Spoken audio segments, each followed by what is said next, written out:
Unë këtë vit kam hequr dorë nga gjithë njerëzit që nuk më vlerësojnë. Dhe kam pasur frikë të humb, por nuk kam më frikë të humb. S'ka gjë, sepse tani e more guximin të më humbi siç duhet. Pikërisht. Ky ishte momenti. Nuk kam frikë të humb dikë që nuk më vlerëson. Për të u bërë viktimën ti e Të qartë, gjitha ato që ti ke bërë për mua jashtë, me sjelljen që ke bërë në emision. Me sjelljen që kam bërë në emision nuk kam bërë asnjë lloj sjellje. Ke bërë sjellje. Unë mund të them edhe shumë gjëra ndaj teje, por nuk kam dashur të të flas asnjëherë keq dhe të zhvlerësoj për asgjë. Unë jam shumë Bravo ty që vazhdon me qetësinë tënde, vazhdon më hon. Kështu do vazhdoj gjithmonë sa shumë i qetë. Bravo ty që s'më ke kthyer asnjëherë përgjigje. Për çfarë? Për ato puthje dhe për ato ndjesitë që gjithmonë të kam pyetur dhe kur s'më ke dhënë një përgjigje. Gjithmonë ti ofro, nuk jam ofruar unë ndonjëherë, po mos. Unë nuk jam ofruar, i dashur ke ardhur vetë. Kam ardhur vetë. Nuk jam e mbaruar unë as për ty, as për tjerët që të ofrojnë. Me që qeka kështu, ashtu e ke nxjerrë veten sikur je mbaruar. Vjen keq po ta them. Me që do gjërat hapur. Si? Ashtu e ke nxjerrë veten, vjen shumë keq po ta them. Si e kam nxjerrë veten? Ashtu siç e the. Ashtu siç e the. Do kisha preferuar mos t'i kisha lexuar fare ato letrat e editarit. Më fal, pse duhet të ndërshkohet dhe të merret në këtë lloj forme një ndjesi aq e bukur sa dashuria ose një dashuri platonike? Pse duhet bëhet kaq e shëmtuar kjo gjë? Nuk e kuptoj. Sepse disa njerëz nuk e kuptojnë që nuk përshtaten me ca njerëz tjerë, prandaj bëhet kaq e shëmtuar. Pse nuk jep një përgjigje i dashur, kaq, një përgjigje të qartë. Shumë të qartë dash nuk më ka pëlqyer kjo goca sepse në 7 vjet do isha me këtë gocën. Kur mora vesh që do ishim me një emision, thash cili është mesazhi nga universi që ky person është në të njëjtin emision që jam dhënë unë, për çfarë arsye po ndodh kjo.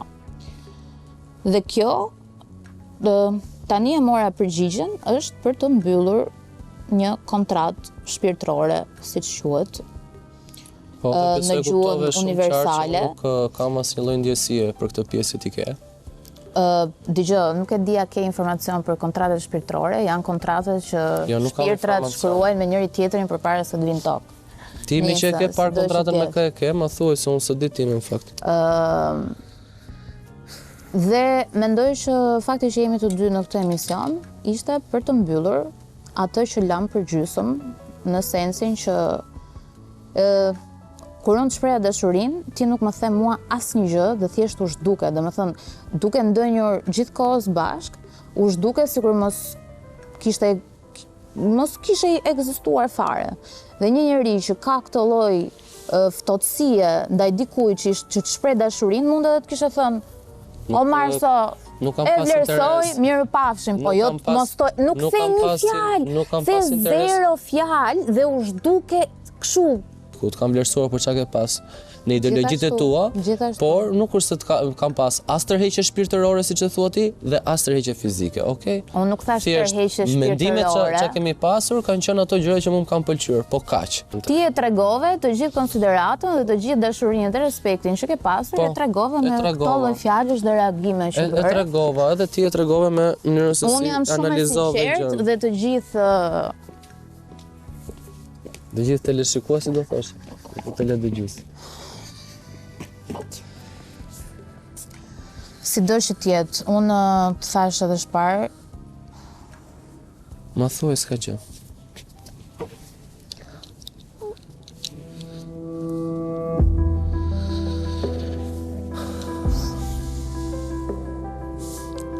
Për çfarë po prekësh tash, mund ta di? Se duket kështu sikur ta kam unë fajin.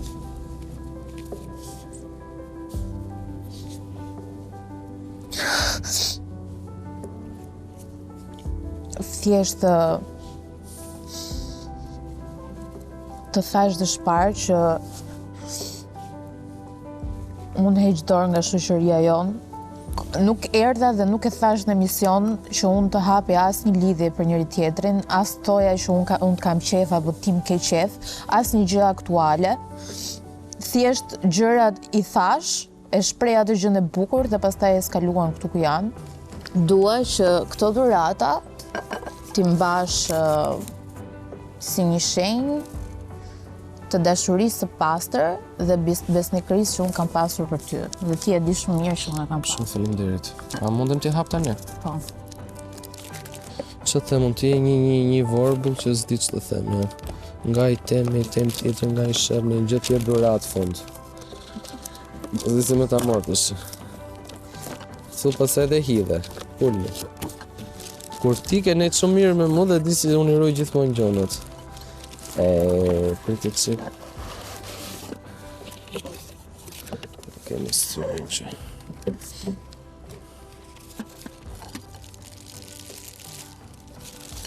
Wow, që ka shumë bukur. Është një gur lave. Wow.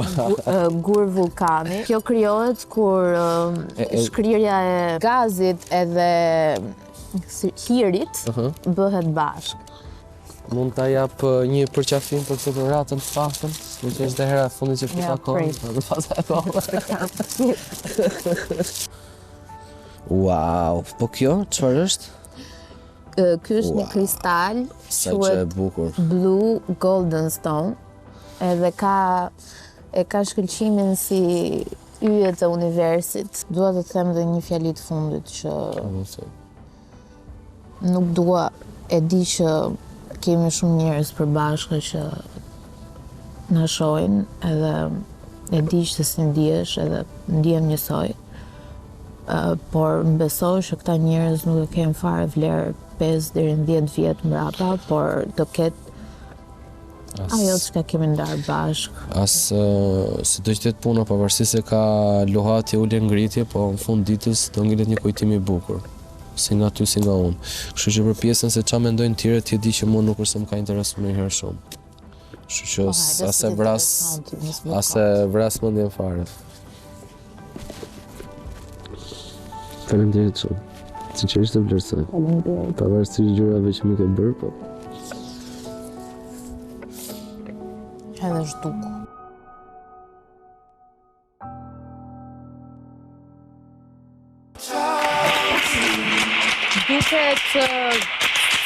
Duket si një ndarje që s'kishte asnjëherë një bashkim, Marcela. Më vjen keq për ty që të shoh kur shija tek sa qaje, edhe më shumë më vjen keq kur shija Krisin që buzëqeshte. O Megi, ky Krisi këtu, unë nuk e njoh fare kush është ky Krisi, kupton? Ai Krisi që unë kam folur gjatë gjithë kohës, është brenda këtij, po s'di ku dreqin ka ikur tani në emision. Po s'ka lidhje me pak për dhuratat, Marcela, më thuaj pak cili ishte qëllimi i dhuratave. Qëllimi? Po, ai guri vulkanik. Ishte gazi dhe hiri bashk. Shkrirja e shkëmbit, gazit dhe hirit. Po. Si përkthehet kjo në marrëdhënien tuaj? Nuk tregojnë dashuri fare. Simbolika është e qartë. Dgjoj, Krisi i ka qef gjërat e veçanta dhe i shef shumë se çfarë mund t'i dhurosh, i shef shumë detajet, është detajist shumë maksimum. Dhe unë personalisht i dhurova një gur lave dhe një kristal, sepse edhe bisedat tona të thella, dashuria ime interstelare, çdo gjë tjetër, domethënë përfaqëson ato gjëra. A ishin këto dhurata, Marcela, një mënyrë për ta mbyllur, a ishte një lloj ndarje? Po.